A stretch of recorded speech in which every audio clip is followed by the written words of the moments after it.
Your mind is precious. It has the power to unlock infinite possibilities. Fyodor Dostoevsky. The mind is not a gross, visible, and tangible thing. It is a part of the soul. Your soul comprises of your mind, your will, and your emotions. It is an intermediary between the body and the spirit. The mind takes information from the body to the spirit and receives feedback from the spirit and relates it to the body. Its existence is nowhere seen. Its magnitude cannot be measured. It does not require a space in which to exist. The mind is verily the receptacle of all our knowledge, according to Sivananda. That which separates you from God is your mind.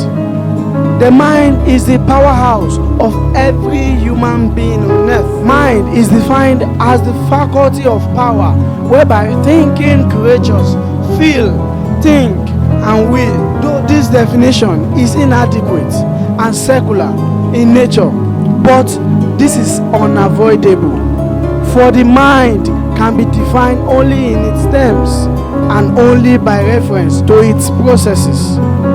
Mind, except for its activities, cannot be defined or conceived. It is known to itself only through its activities.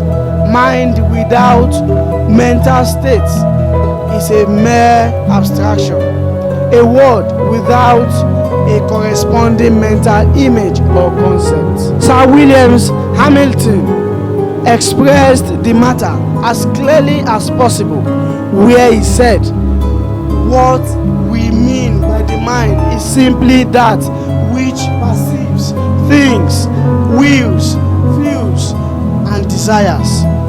Without perceiving, thinking, feeling, willing, and desiring, it is impossible to form a clear conception or mental image of the mind. Deprived of its phenomena, it becomes the merest abstraction." Ralph Lauren said, "Knowledge is not a passion from without the mind, but an active exertion of the inward strength, vigor, and power of the mind, displaying itself from within. That voluntary attention may be deliberately trained and developed is a fact that many of the world's greatest men have proved for themselves. There is only one way to train and develop any mental power or faculty, and that is by practice and use. By practice, interest may be given to objects previously uninteresting, and thus the use of attention develops the interest which further holds it. Interest is the natural road over which attention travels easily, but interest itself may be induced by concentrated attention. By studying and examining an object, the attention brings to light many new and novel features regarding to the thing, and this produces a new interest which in turn attracts further and continued attention. These are questions to ponder on. Why is one man sad and another man happy? Why is one man joyous and prosperous and another man poor and miserable? Why is one man fearful and anxious and another man full of faith and confidence? Why does one man have a beautiful, luxurious home while another man lives out of a meager existence in a slum? Why is one man a great success and another man an abject failure? Why is one speaker outstanding and immensely popular and another mediocre and unpopular? Why is one man a genius in his work or profession while the other man toils and moils all his life without doing or accomplishing anything worthwhile. Why is one man healed of a so-called incurable disease and another man isn't? Why do so many good, kind, religious people suffer the tortures of the damned in their minds and body? Why is it that many immoral and irreligious people succeed and prosper and enjoy radiant health? Why is one woman happily married and her sister very unhappy and frustrated? Is there an answer to these questions in the workings of your conscious and subconscious minds? The most certainly is. No one can change you until they change your mind.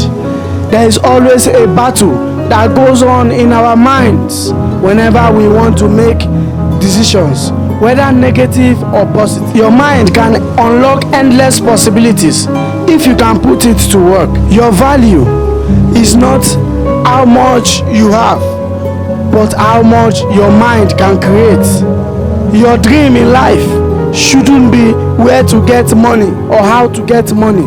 The first and most vital element is your mind. Put it to work and money will respond to you. Your real quality and value have nothing to do with the bills in your pocket or safe deposit box.